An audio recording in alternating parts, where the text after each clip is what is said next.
ನಮಸ್ಕಾರ. ಕ್ರಿಸ್ಮಸ್ ಹಬ್ಬಕ್ಕೆ ಇನ್ನೇನು ಕೆಲವೇ ದಿನಗಳು ಬಾಕಿಯಿವೆ. ಈ ಸಮಯದಲ್ಲಿ ಎಲ್ರೂ ಒಂದಲ್ಲ ಒಂದು ತಯಾರಿಯಲ್ಲಿ ಬ್ಯುಸಿಯಾಗಿರ್ತಾರೆ. ಸೊ ಇವತ್ತು ನಾವು ಮಾತಾಡೋಕೆ ಹೊರಟಿರೋ ವಿಷಯ ಕೂಡ ಇದಕ್ಕೆ ಸಂಬಂಧಿಸಿದ್ದು. ನಮ್ಮ ಕೇಳುಗರೊಬ್ಬರು ಪೋಪ್ ಬೆನೆಡಿಕ್ಟ್ ಅವರ ಒಂದು ಹಳೆ ಕ್ರಿಸ್ಮಸ್ ಪ್ರವಚನದ ಬಗ್ಗೆ ನಮಗೆ ಕಳಿಸಿದ್ರು. ಅದರ ಹೆಸರು ದೇವರಿಗೆ ಜಾಗ ಮಾಡಿಕೊಡುವುದು. ಇದನ್ನ ಓದಿದಾಗ ಆಕ್ಚುಲಿ ಇದು ಕೇವಲ ಒಂದು ಧಾರ್ಮಿಕ ಭಾಷಣ ಅಂತ ಅನಿಸ್ಲೇ ಇಲ್ಲ. ಬದಲಿಗೆ ನಮ್ಮ ಇವತ್ತಿನ ಓಟದ ಜೀವನ, ನಮ್ಮ ಯೋಚನೆಗಳು, ನಮ್ಮ ಆದ್ಯತೆಗಳ ಬಗ್ಗೆ ನಮಗೆ ಒಂದು ಕನ್ನಡಿ ಹಿಡಿದ ಹಾಗನ್ಸ್ತು. ಹೌದು, ನೀವು ಹೇಳಿದ್ದು ನಿಜ. ಆ ಪ್ರವಚನದ ಅತಿ ದೊಡ್ಡ ಶಕ್ತಿ ಇರೋದೇ ಅಲ್ಲಿ. ಅದು ಕ್ರಿಸ್ಮಸ್ ಕಥೆಯಲ್ಲಿ ಬರುವ ಒಂದೇ ಒಂದು ಸಾಲನ್ನ ಹಿಡಿದುಕೊಳ್ಳುತ್ತೆ. ಅವರಿಗೆ ಸತ್ರದಲ್ಲಿ ಸ್ಥಳವಿರಲಿಲ್ಲ ಅಂತ. ಆ ಒಂದು ಸಣ್ಣ ವಾಕ್ಯವನ್ನು ಇಟ್ಟುಕೊಂಡು ಅದು ನಮ್ಮ ಇಡೀ ಜೀವನ ಶೈಲಿಯನ್ನೇ ಪ್ರಶ್ನಿಸ್ತಾ ಹೋಗುತ್ತೆ. ಇದು ಕೇವಲ 2000 ವರ್ಷಗಳ ಹಿಂದಿನ ಕಥೆಯಲ್ಲ, ಇದು ಇವತ್ತಿಗೂ ನಮಗೂ ಅನ್ವಯ ಆಗತ್ತೆ ಅಂತ ಹೇಳುತ್ತೆ. ಸಮಯ, ಯೋಚನೆ, ಶಾಂತಿ ಈ ಎಲ್ಲದರ ಬಗ್ಗೆ ನಾವು ಯೋಚಿಸುವ ರೀತಿಯನ್ನೇ ಇದು ಒಂಥರ ಬದಲಾಯಿಸೋಕೆ ಪ್ರಯತ್ನ ಮಾಡತ್ತೆ. ಹಾಗಾದ್ರೆ ಆ ಜರ್ನಿಯನ್ನ ಶುರು ಮಾಡೋಣ. ಒಂದು ಸತ್ರದಲ್ಲಿ ಜಾಗವಿಲ್ಲದ ಕಥೆಯಿಂದ ಶುರುವಾಗಿ ಅದು ನಮ್ಮದೇ ಮನಸ್ಸಿನೊಳಗೆ, ನಮ್ಮ ದಿನಚರಿಯೊಳಗೆ ಹೇಗೆ ಜಾಗ ಹುಡುಕುತ್ತೆ ಅಂತ ನೋಡೋಣ. ಪ್ರವಚನದ ಆರಂಭವೇ ಬಹಳ ಸುಂದರವಾಗಿದೆ. ದೇವರು ರಾಜನಾಗಿ ಶಕ್ತಿಶಾಲಿಯಾಗಿ ಬರಲಿಲ್ಲ, ಬದಲಿಗೆ ಒಂದು ಪುಟ್ಟ ಅಸಹಾಯಕ ಮಗುವಾಗಿ ಬಂದ ಅಂತ ಹೇಳುತ್ತೆ. ದೇವರ ವೈಭವ ನಮ್ಮನ್ನು ಹೆದರಿಸಬಹುದು, ಆದರೆ ಒಂದು ಮಗು ನಮ್ಮಲ್ಲಿ ಪ್ರೀತಿಯನ್ನು ಹುಟ್ಟಿಸುತ್ತೆ ಅಂತ. ಖಂಡಿತ. ಆ ಒಂದು ಚಿತ್ರಣವೇ ಮುಂದಿನ ಇಡೀ ಚರ್ಚೆಗೆ ಒಂದು ವೇದಿಕೆಯನ್ನ ಸಿದ್ಧಪಡಿಸುತ್ತೆ. ದೇವರು ತನ್ನನ್ನು ತಾನು ಅಷ್ಟು ದುರ್ಬಲನಾಗಿ, ಪ್ರೀತಿಯನ್ನ ಬೇಡುವನಾಗಿ ತೋರಿಸ್ಕೊಳ್ತಾನೆ. ಆದ್ರೂ ಆ ಮಗುವಿಗೆ ಮತ್ತು ಆತನ ಪೋಷಕರಿಗೆ ಸತ್ರದಲ್ಲಿ ಸ್ಥಳವಿರಲಿಲ್ಲ. ಇಲ್ಲಿಂದ ಪ್ರವಚನ ನಮ್ಮನ್ನು ನೇರವಾಗಿ ಪ್ರಶ್ನಿಸಲು ಶುರು ಮಾಡುತ್ತೆ. ಇದು ಕೇವಲ ಬೆತ್ಲೆಹೇಮಿನ ಸತ್ರದ ಮಾಲೀಕನ ಕಥೆಯಲ್ಲ. ಒಂದು ವೇಳೆ ಮೇರಿ ಮತ್ತು ಜೋಸೆಫ್ ಇಂದು ನಮ್ಮ ಮನೆ ಬಾಗಿಲಿಗೆ ಬಂದು ನಿಂತರೆ, ನಮ್ಮ ಮನೆಯಲ್ಲಿ, ನಮ್ಮ ಜೀವನದಲ್ಲಿ ಅವರಿಗೆ ಜಾಗವಿರುತ್ತದೆಯಾ ಅಂತ ಕೇಳಲಾಡುತ್ತೆ. ಅದು ನೇರವಾದ ಪ್ರಶ್ನೆ, ಸ್ವಲ್ಪ ಇರುಸುಮುರುಸು ಉಂಟುಮಾಡುವ ಪ್ರಶ್ನೆ. ಇದು ಕೇವಲ ಮನೆಗೆ ಬಂದ ಅತಿಥಿಗಳಿಗೆ ಜಾಗ ಕೊಡುವ ವಿಷಯವಲ್ಲ ಅಲ್ವಾ? ಪ್ರವಚನ ಇದನ್ನ ಸಂತಜಾನವರ ಮಾತಿಗೆ ಹೋಲಿಸುತ್ತೆ. ಅವನು ತನ್ನ ಸ್ವಂತ ಮನೆಗೆ ಬಂದನು ಮತ್ತು ಅವನ ಸ್ವಂತ ಜನರು ಅವನನ್ನು ಸ್ವೀಕರಿಸಲಿಲ್ಲ ಅಂತ. ಅಂದ್ರೆ ನಮ್ಮ ಜೀವನದಲ್ಲಿ ದೇವರಿಗೆ ಜಾಗವಿದೆಯಾ ಅನ್ನೋ ಮೂಲಭೂತ ಪ್ರಶ್ನೆ ಇದು. ನಿಖರವಾಗಿ ಪ್ರವಚನವು ಈ ಜಾಗದ ಅಭಾವವನ್ನ ನಮ್ಮ ಜೀವನದ 3 ಆಯಾಮಗಳಲ್ಲಿ ವಿಶ್ಲೇಷಿಸುತ್ತೆ. ಇದೊಂದು ಲಿಸ್ಟ್ ಅಲ್ಲ, ಬದಲಾಗಿ ಒಂದಕ್ಕೊಂದು ಹೆಣೆದುಕೊಂಡಿರುವ ಸಮಸ್ಯೆಗಳು. ಮೊದಲನೆಯದು ಮತ್ತು ನಮಗೆಲ್ಲರಿಗೂ ಚೆನ್ನಾಗಿ ಗೊತ್ತಿರುವುದು ಸಮಯದ ಅಭಾವ. ಹೌದು, ಇದು ಇವತ್ತಿನ ಕಾಲದ ದೊಡ್ಡ ವಿಪರ್ಯಾಸ ಅಲ್ವಾ? ನಮ್ಮತ್ರ ಸಮಯ ಉಳಿಸ್ಲಿಕ್ಕೆ ಅಂತ 10 ಆ್ಯಪ್ಗಳು, ಗ್ಯಾಜೆಟ್ಗಳು ಇವೆ. ಆದರೆ ದಿನದ ಕೊನೆಗೆ ನೋಡಿದ್ರೆ ಯಾರಿಗೂ ಸಮಯವೇ ಇರೋದಿಲ್ಲ. ತುಂಬಾ ಬ್ಯುಸಿ ಅನ್ನೋದೊಂದು ಸ್ಟೇಟಸ್ ಸಿಂಬಲ್ ಥರ ಆಗಿದೆ. ಅದೇ ಪಾಯಿಂಟನ್ನು ಪ್ರವಚನ ಎತ್ತಿ ತೋರಿಸುತ್ತೆ. ನಾವು ಎಷ್ಟು ವೇಗವಾಗಿ ಚಲಿಸುತ್ತೇವೆಯೋ ನಮ್ಮ ಬಳಿ ಅಷ್ಟು ಕಡಿಮೆ ಸಮಯ ಉಳಿಯುತ್ತೆ.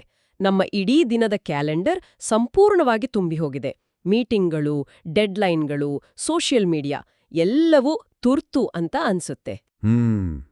ಈ ಗಡಿಬಿಡಿಯಲ್ಲಿ ದೇವರ ಬಗ್ಗೆ ಯೋಚಿಸುವುದು ಅಥವಾ ಆತ್ಮಾವಲೋಕನ ಮಾಡಿಕೊಳ್ಳುವುದು ಎಂದಿಗೂ ತುರ್ತು ವಿಷಯ ಅಂತ ಅನ್ಸೋದೇ ಇಲ್ಲ.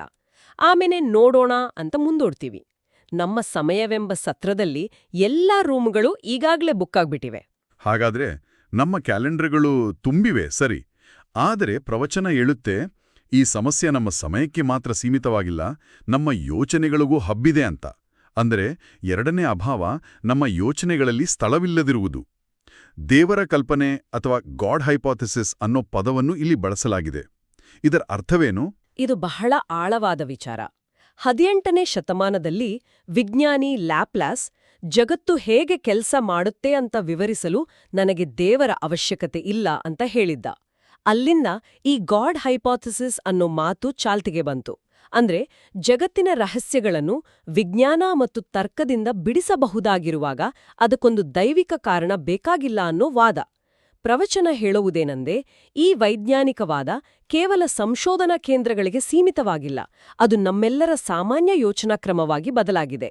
ಓಕೆ, ಅಂದ್ರೆ ನಾವು ಪ್ರತಿಯೊಂದಕ್ಕೂ ಒಂದು ವೈಜ್ಞಾನಿಕ ಅಥವಾ ತಾರ್ಕಿಕ ವಿವರಣೆ ಹುಡುಕ್ತೇವೆ. ನಮ್ಮ ಯೋಚನಾ ಲಹರಿಯೇ ಹಾಗೆ ರೂಪುಗೊಂಡಿದೆ. ಅದರಲ್ಲಿ ದೇವರು, ಪವಾಡ, ನಂಬಿಕೆಯಂಥ ವಿಷಯಗಳಿಗೆ ಜಾಗವೇ ಇಲ್ಲದಂತಾಗಿದೆ. ಹೌದು.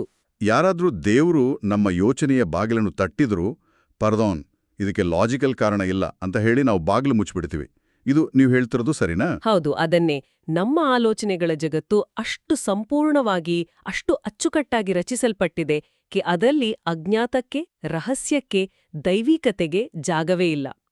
ನಮ್ಮ ಜ್ಞಾನದ ಚೌಕಟ್ಟು ದೇವರನ್ನು ಹೊರಗಿಡುವಂತೆಯೇ ನಿರ್ಮಾಣವಾಗಿದೆ. ಹಾಗಾಗಿ ನಮ್ಮ ಸಮಯ ಮಾತ್ರವಲ್ಲ, ನಮ್ಮ ಯೋಚನೆಗಳಲ್ಲೂ ದೇವರಿಗೆ ನೋ ರೂಮ್ ಬೋರ್ಡ್ ಹಾಕಿದ್ದೇವೆ. ನಮ್ಮ ಸಮಯ ಹೋಯ್ತು, ನಮ್ಮ ಯೋಚನೆ ಹೋಯ್ತು. ಇನ್ನು ಮೂರನೆಯ ಅಭಾವ ಇದಕ್ಕಿಂತಲೂ ಹೆಚ್ಚು ವೈಯಕ್ತಿಕವಾದದ್ದು ಅಂತ ಅನಿಸುತ್ತೆ. ನಮ್ಮ ಭಾವನೆಗಳು ಮತ್ತು ಆಸೆಗಳಲ್ಲಿ ಸ್ಥಳವಿಲ್ಲದಿರುವುದು. ಪ್ರವಚನದಲ್ಲಿ ನಾವು ನಮ್ಮ ಬಗ್ಗೆಯೇ ತುಂಬಿಕೊಂಡಿದ್ದೇವೆ ಅನ್ನೋ ಮಾತನ್ನು ಬಳಸಲಾಗಿದೆ. ಇದು ಸ್ವಲ್ಪ ಕಠಿಣವಾದ ಮಾತು. ಹೌದು, ಆದ್ರೆ ಅದು ನೇರವಾದ ಸತ್ಯವನ್ನು ಹೇಳುತ್ತೆ. ನಮ್ಮ ಜೀವನದ ಕೇಂದ್ರ ಬಿಂದು ನಾವೇ ಆಗ್ಬಿಟ್ಟಿದೀವಿ.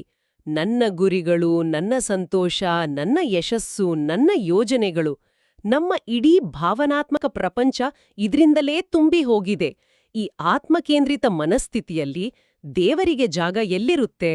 ನಾನು ಇದನ್ನ ಅರ್ಥ ಮಾಡ್ಕೊಳ್ಬಲ್ಲೆ. ಆದರೆ ಇಂದಿನ ಜಗತ್ತಿನಲ್ಲಿ ಸೆಲ್ಫ್ ಕೇರ್, ಸೆಲ್ಫ್ ಲವ್, ನಮ್ಮ ಗುರಿಗಳ ಮೇಲೆ ಗಮನ ಹರಿಸುವುದು ಆರೋಗ್ಯಕರ ಅಂತಾನೂ ಹೇಳಲಾಗುತ್ತಲ್ವೇ? ಹಾಗಾದರೆ ಆರೋಗ್ಯಕರ ಆತ್ಮಗೌರವಕ್ಕೂ ದೇವರಿಗೆ ಜಾಗವಿಲ್ಲದಷ್ಟು ಆತ್ಮಕೇಂದ್ರಿತವಾಗಿರುವುದಕ್ಕೂ ನಡುವಿನ ವ್ಯತ್ಯಾಸವನ್ನು ಪ್ರವಚನ ಹೇಗೆ ಗುರುತಿಸುತ್ತೆ? ಬಹಳ ಒಳ್ಳೆಯ ಪ್ರಶ್ನೆ. ಪ್ರವಚನವು ನಮ್ಮನ್ನು ನಾವೇ ಪ್ರೀತಿಸುವುದನ್ನು ತಪ್ಪೆಂದು ಹೇಳುವುದಿಲ್ಲ. ಆದರೆ ಅದು ಹೇಳುವುದೇನೆಂದರೆ, ಯಾವಾಗ ನಮ್ಮ ಪ್ರಪಂಚ ನಾನು ಮತ್ತು ನನ್ನದು ಎಂಬುದರಲ್ಲೇ ಕೊನೆಗೊಳ್ಳುತ್ತದೆಯೋ ಆಗ ಒಂದು ದೊಡ್ಡ ಸಮಸ್ಯೆ ಶುರುವಾಗುತ್ತೆ. ಯಾಕೆಂದರೆ ದೇವರಿಗೆ ನಮ್ಮ ಹೃದಯದಲ್ಲಿ ಜಾಗ ಇಲ್ಲದಿದ್ದರೆ ಅದರ ಅರ್ಥ ಬೇರೆ ಯಾರಿಗೂ ಅಲ್ಲಿ ಜಾಗ ಇಲ್ಲ ಅಂತ. ಮಕ್ಕಳಿಗೆ, ಬಡವರಿಗೆ, ವಯಸ್ಸಾದವರಿಗೆ, ಅಪರಿಚಿತರಿಗೆ ಯಾರಿಗೂ ನಮ್ಮ ಭಾವನಾತ್ಮಕ ಜಗತ್ತಿನಲ್ಲಿ ನಿಜವಾದ ಜಾಗವಿರುವುದಿಲ್ಲ. ಯಾಕೆಂದರೆ ನಮ್ಮ ಹೃದಯದ ಸತ್ರದ ಎಲ್ಲಾ ಕೋಣೆಗಳನ್ನು ನಮ್ಮ ಸ್ವಂತ ಅಹಂ ಮತ್ತು ಆಸೆಗಳೇ ಆಕ್ರಮಿಸಿಕೊಂಡಿರುತ್ತವೆ. ಹಾಗಾದ್ರೆ ಇದು ನಮ್ಮ ಮನಸ್ಸನ್ನು ನವೀಕರಿಸಿಕೊಳ್ಬೇಕು ಅನ್ನೋ ಸಂತ ಪೌಲರ ಮಾತಿನ ಹಾಗೆ. ಇದು ಕೇವಲ ನಮ್ಮ ವೇಳಾಪಟ್ಟಿಯಲ್ಲಿ ಸ್ವಲ್ಪ ಸಮಯ ಮಾಡಿಕೊಳ್ಳುವುದಲ್ಲ. ಇದು ನಮ್ಮ ಇಡೀ ದೃಷ್ಟಿಕೋನವನ್ನೇ, ನಮ್ಮ ಯೋಚಿಸುವ ಮತ್ತು ಭಾವಿಸುವ ರೀತಿಯನ್ನೇ ಬದಲಾಯಿಸಿಕೊಳ್ಳುವ ಒಂದು ಕರೆ. ಖಂಡಿತ. ಇದು ನಮ್ಮ ಇಡೀ ಅಸ್ತಿತ್ವದ ಬಾಗಿಲನ್ನು ತೆರೆಯುವ ಬಗ್ಗೆ. ಇಲ್ಲಿಂದ ಪ್ರವಚನ ಮುಂದಿನ ಹಂತಕ್ಕೆ ಹೋಗುತ್ತೆ. ಹಾಗಾದ್ರೆ ದೇವರಿಗೆ ಜಾಗ ಮಾಡಿಕೊಡುವುದಕ್ಕೂ ಜಗತ್ತಿನಲ್ಲಿ ಶಾಂತಿ ನೆಲೆಸುವುದಕ್ಕೂ ಏನು ಸಂಬಂಧ? ಹೌದು, ಮುಂದಿನ ಭಾಗ ದೇವದೂತರು ಹಾಡಿದ ಹಾಡಿನ ಬಗ್ಗೆ ಮಾತಾಡ್ತೆ. ಉನ್ನತದಲ್ಲಿ ದೇವರಿಗೆ ಮಹಿಮೆ ಮತ್ತು ಭೂಮಿಯ ಮೇಲೆ ಆತನು ಮೆಚ್ಚುವ ಜನರಿಗೆ ಶಾಂತಿ. ಇಲ್ಲಿ ದೇವರ ಮಹಿಮೆ ಮತ್ತು ಭೂಮಿಯ ಶಾಂತಿಯನ್ನು ನೇರವಾಗಿ ಜೋಡಿಸಲಾಗಿದೆ. ಅಂದ್ರೆ ಎಲ್ಲಿ ದೇವರನ್ನು ಗೌರವಿಸಲಾಗುವುದಿಲ್ಲವೋ ಅಲ್ಲಿ ಶಾಂತಿಯೂ ಇರಲು ಸಾಧ್ಯ ಇಲ್ಲ. ಇದು ಬಹಳ ದೊಡ್ಡ ಮತ್ತು ವಿವಾದಾತ್ಮಕ ಹೇಳಿಕೆ. ಯಾಕೆಂದ್ರೆ ಇತಿಹಾಸದುದ್ದಕ್ಕೂ ಧರ್ಮದ ಹೆಸರಿನಲ್ಲಿ ನಡೆದಷ್ಟು ಯುದ್ಧಗಳು ಬೇರೆ ಯಾವುದರಲ್ಲೂ ನಡೆದಿಲ್ಲ ಅಂತ ವಾದಿಸುವವರು ಇದ್ದಾರೆ. ಖಂಡಿತ. ಆ ವಾದವನ್ನು ಪ್ರವಚನ ಕಡೆಗಣಿಸುವುದಿಲ್ಲ. ಅದು ಬಹಳ ಪ್ರಾಮಾಣಿಕವಾಗಿ ಒಂದು ಸತ್ಯವನ್ನು ಒಪ್ಪಿಕೊಳ್ಳುತ್ತೆ. ಹೌದು, ಇತಿಹಾಸದಲ್ಲಿ ಧರ್ಮವನ್ನು ಅಸಹಿಷ್ಣುತೆ ಮತ್ತು ಹಿಂಸೆಗೆ ಒಂದು ಕಾರಣವಾಗಿ, ಒಂದು ನೆಪವಾಗಿ ಬಳಸಿಕೊಳ್ಳಲಾಗಿದೆ ಎಂಬುದು ಸತ್ಯ. ಯಾವಾಗ ಮನುಷ್ಯರು ದೇವರ ಕೆಲಸವನ್ನು ತಮ್ಮ ಕೈಗೆ ತೆಗೆದುಕೊಳ್ಳುತ್ತಾರೋ, ದೇವರನ್ನು ತಮ್ಮ ಸ್ವಂತ ಆಸ್ತಿಯನ್ನಾಗಿ ಮಾಡಿಕೊಳ್ಳುತ್ತಾರೋ, ಆಗ ಧರ್ಮವು ತನ್ನ ಮೂಲ ಉದ್ದೇಶಕ್ಕೆ ವಿರುದ್ಧವಾಗಿ ಕೆಲಸ ಮಾಡಲು ಶುರುಮಾಡುತ್ತದೆ. ಇದು ಬಹಳ ಪ್ರಾಮಾಣಿಕವಾದ ಒಪ್ಪಿಗೆ. ಒಂದು ಪೋಪ್ ಅವರೇ ಹೀಗೆ ಹೇಳುವುದು ಗಮನಾರ್ಹ. ಆದರೆ ಧರ್ಮವೇ ಹಿಂಸೆಗೆ ಮೂಲ ಕಾರಣ ಅನ್ನೋ ವಾದಕ್ಕೆ ಪ್ರವಚನದ ಪ್ರತಿವಾದವೇನು?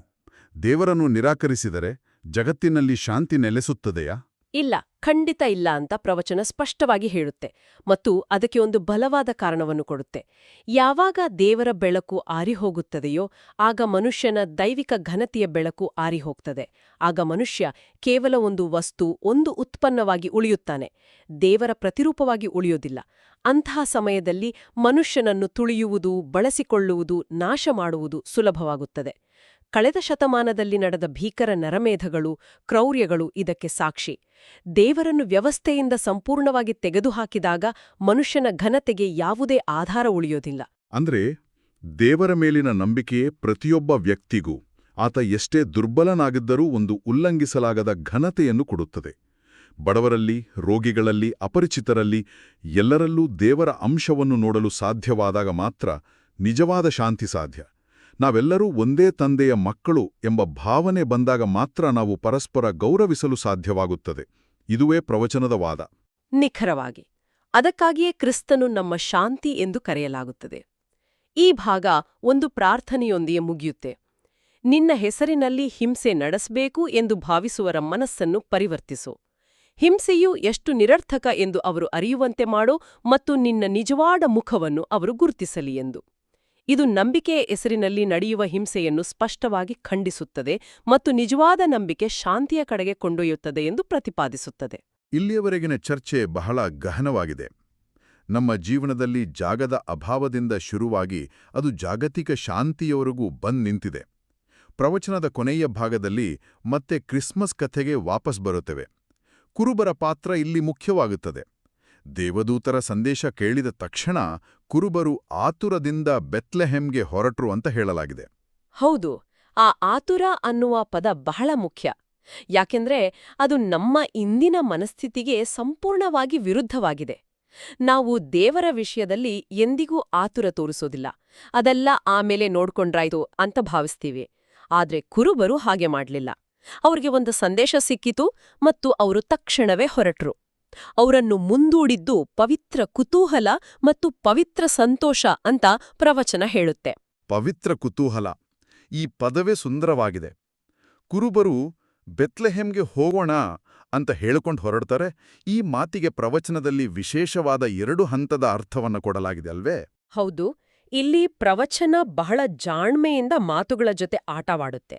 ಲ್ಯಾಟಿನ್ ಭಾಷೆಯಲ್ಲಿ ಈ ವಾಕ್ಯ ಟ್ರಾನ್ಸ್ ಏಮಿಯಸ್ ಅಂತ ಇದೆ. ಇದರ ನೇರ ಅರ್ಥ ದಾಟಿ ಹೋಗೋಣ ಅಂತ. ಇದು ಮೊದಲನೇ ಅರ್ಥ.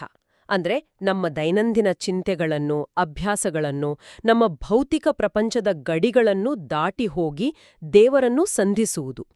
ಇದೊಂದು ಆಂತರಿಕ ಆಧ್ಯಾತ್ಮಿಕ ಪರಿವರ್ತನೆಯ ಕರೆ. ನಮ್ಮ ಸಣ್ಣ ಪ್ರಪಂಚವನ್ನು ಮೀರಿ ದೊಡ್ಡ ಸತ್ಯದ ಕಡೆಗೆ ಪ್ರಯಾಣ ಬೆಳೆಸುವ ಕರೆ. ಇದು ರೂಪಕಾರ್ಥ. ಅಂದ್ರೆ ಕೇವಲ ಒಂದು ಊರಿಗೆ ಹೋಗುವುದಲ್ಲ, ನಮ್ಮೊಳಗೇ ಒಂದು ಪರಿವರ್ತನೆಯ ಪ್ರಯಾಣ ಮಾಡುವುದು. ಆದರೆ ನೀವು ಹೇಳಿದ ಹಾಗೆ ಪ್ರವಚನ ಇಲ್ಲಿಗೆ ನಿಲ್ಲುವುದಿಲ್ಲ. ಅದು ಈ ಆಧ್ಯಾತ್ಮಿಕ ಕಲ್ಪನೆಯನ್ನು ವಾಸ್ತವಕ್ಕೆ ತಂದು ನಿಲ್ಲಿಸುತ್ತೆ. ಅದೇ 2ನೇ ಅರ್ಥ ಅಲ್ವಾ? ಖಂಡಿತ. ಮತ್ತು ಅದೇ ಪ್ರವಚನದ ಅತ್ಯಂತ ಶಕ್ತಿಶಾಲಿ ಭಾಗ. ಬೆತ್ಲೆಹೆಮ್ಗೆ ಹೋಗೋಣ ಎಂದ್ರೆ ಕೇವಲ ಮನಸ್ಸಿನಲ್ಲಿ ಪರಿವರ್ತನೆ ಹೊಂದುವುದಲ್ಲ. ಆ ಪರಿವರ್ತನೆಯು ನಮ್ಮನ್ನು ಇವತ್ತಿನ ನಿಜವಾದ ಬೆತ್ಲೆಹೆಮ್ ಪಟ್ಟಣದ ಕಡೆಗೆ ನಮ್ಮ ಗಮನವನ್ನು ಸೆಳೆಯಬೇಕು ಅಂತ ಹೇಳಲಾಗುತ್ತೆ. ಇಂದು ಆ ಪವಿತ್ರ ಭೂಮಿಯಲ್ಲಿ ವಾಸಿಸುತ್ತಿರುವ, ಕಷ್ಟಪಡುತ್ತಿರುವ ಜನರ ಬಗ್ಗೆ ಯೋಚಿಸಲು, ಅವರಿಗಾಗಿ ಪ್ರಾರ್ಥಿಸಲು ಕರೆ ನೀಡಲಾಗುತ್ತೆ. ಇದು ಅದ್ಭುತ. ಒಂದು ಆಧ್ಯಾತ್ಮಿಕ ಕಲ್ಪನೆಯನ್ನು ನೇರವಾಗಿ ಇಂದಿನ ಭೌಗೋಳಿಕ ರಾಜಕೀಯ ವಾಸ್ತವದೊಂದಿಗೆ ಜೋಡಿಸುವುದು. ಇಸ್ರೇಲಿಗಳು ಮತ್ತು ಪ್ಯಾಲೆಸ್ಟೀನಿಯನ್ನರು ಶಾಂತಿಯಿಂದ ಬಾಳಲಿ, ಲೆಬನಾನ್, ಸಿರಿಯಾ, ಇರಾಕ್ನಂತಹ ನೆರೆಹೊರೆಯ ದೇಶಗಳಲ್ಲಿ ಶಾಂತಿ ನೆಲೆಸಲಿ ಅಂತ ಪ್ರಾರ್ಥಿಸಲು ಕೇಳಿಕೊಳ್ಳಲಾಗುತ್ತೆ. ಅಂದ್ರೆ ದೇವರನ್ನು ಹುಡುಕುವ ನಮ್ಮ ಪ್ರಯಾಣ ನಮ್ಮ ಸುತ್ತಲಿರುವ ನೊಂದ ಜನರ ಕಡೆಗೆ ನಮ್ಮನ್ನು ಕರುಣೆಯಿಂದ ನೋಡುವಂತೆ ಮಾಡಬೇಕು. ಹೌದು, ಆಲೋಚನೆ ಮತ್ತು ಕ್ರಿಯೆ, ಆಧ್ಯಾತ್ಮಿಕತೆ ಮತ್ತು ವಾಸ್ತವಿಕತೆ ಇವೆರಡೂ ಬೇರೆ ಬೇರೆ ಅಲ್ಲ. ಅವು ಒಂದೇ ನಾಣ್ಯದ 2 ಮುಖಗಳು. ಕುರುಬರ ಪ್ರಯಾಣವು ನಮಗೆ ಇದನ್ನೇ ಕಲಿಸುತ್ತದೆ. ದೇವರನ್ನು ಹುಡುಕುವುದೆಂದರೆ ಜಗತ್ತಿನಿಂದ ದೂರ ಓಡುವುದಲ್ಲ, ಬದಲಿಗೆ ಜಗತ್ತಿನ ನೋವಿಗೆ ಹೆಚ್ಚು ಸ್ಪಂದಿಸುವುದು. ಹಾಗಾದ್ರೆ ಈ ಇಡೀ ಚರ್ಚೆಯನ್ನ ಒಟ್ಟುಗೂಡಿಸೋದಾದ್ರೆ, ನಾವು ದೇವರನ್ನು ಒಂದು ಮಗುವಿನ ರೂಪದಲ್ಲಿ ನೋಡುವ ಸುಂದರ ಕಲ್ಪನೆಯಿಂದ ನಮ್ಮ ಪ್ರಯಾಣವನ್ನು ಶುರು ಮಾಡಿದೆವು. ನಂತರ ನಮ್ಮ ಕಾರ್ಯನಿರತ ಜೀವನದ ಕ್ಯಾಲೆಂಡರ್ಗಳಲ್ಲಿ, ನಮ್ಮ ತರ್ಕಬದ್ಧ ಯೋಚನೆಗಳಲ್ಲಿ ಮತ್ತು ನಮ್ಮ ಆತ್ಮಕೇಂದ್ರಿತ ಭಾವನೆಗಳಲ್ಲಿ ದೇವರಿಗೆ ಹೇಗೆ ಜಾಗವಿಲ್ಲ ಎಂಬುದನ್ನು ನೋಡಿದೆವು. ಅಲ್ಲಿಂದ ನಂಬಿಕೆಗೂ ಜಾಗತಿಕ ಶಾಂತಿಗೂ ಇರುವ ಸಂಕೀರ್ಣ ಸಂಬಂಧವನ್ನು ಅರ್ಥಮಾಡಿಕೊಂಡು ಕೊನೆಗೆ ಕುರುಬರಂತೆ ಪವಿತ್ರ ಕುತೂಹಲದಿಂದ ಆಧ್ಯಾತ್ಮಿಕ ಮತ್ತು ಪ್ರಾಯೋಗಿಕ ಕ್ರಿಯೆಯ ಕಡೆಗೆ ಸಾಗಿದೆವು. ಈ ಚರ್ಚೆಯನ್ನು ಮುಗಿಸುವಾಗ ಕೇಳುಗರಿಗೆ ಒಂದು ಆಲೋಚನೆ ಬಿಟ್ಟು ಹೋಗಲು ಬಯಸುತ್ತೇನೆ. ಪ್ರವಚನವು ಕುರುಬರ ಕುತೂಹಲವನ್ನು ಪವಿತ್ರ ಎಂದು ಕರೆಯಿತು. ಇವತ್ತು ನಮ್ಮ ಸುತ್ತಲೂ ಮಾಹಿತಿ, ಮನರಂಜನೆ, ವ್ಯಾಕುಲತೆಗಳ ಮಹಾಪೂರವೇ ಇದೆ. ಎಲ್ಲವೂ ನಮ್ಮ ತಕ್ಷಣದ ಗಮನವನ್ನು ಬೇಡುತ್ತವೆ. ಇಂತಹ ಜಗತ್ತಿನಲ್ಲಿ ಜೀವನದ ಆಳವಾದ, ತುರ್ತು ಅಲ್ಲದ, ಆದರೆ ಅತಿ ಮುಖ್ಯವಾದ ಪ್ರಶ್ನೆಗಳ ಬಗ್ಗೆ ಕುರುಬರು ತೋರಿಸಿದ ಅದೇ ಆತುರ ಮತ್ತು ಸಂತೋಷದಿಂದ ಕೂಡಿದ ಕುತೂಹಲವನ್ನು ಹೊಂದುವುದು ಅಂದ್ರೆ ಏನು? ನಮ್ಮ ಆದ್ಯತೆಗಳನ್ನು ಬದಲಾಯಿಸಿಕೊಂಡು ನಮ್ಮ ಕುತೂಹಲವನ್ನೇ ಒಂದು ಪವಿತ್ರ ವಿಷಯವನ್ನಾಗಿ ಪರಿಗಣಿಸಿದರೆ ನಾವು ಏನನ್ನು ಕಂಡುಹಿಡಿಯಬಹುದು? ಪ್ರಿಯರೇ, ಈ ಚಾನೆಲ್ ಅನ್ನು ಸಬ್ಸ್ಕ್ರೈಬ್ ಮಾಡಿ ಪ್ರತಿದಿನ ದೇವರ ವಾಕ್ಯವನ್ನು ಆಲಿಸುತ್ತಾ ಅದನ್ನು ಇತರರೊಂದಿಗೆ ಹಂಚಿಕೊಳ್ಳಲು ನಮಗೆ ನೆರವಾಗಿರಿ. ಧನ್ಯವಾದಗಳು.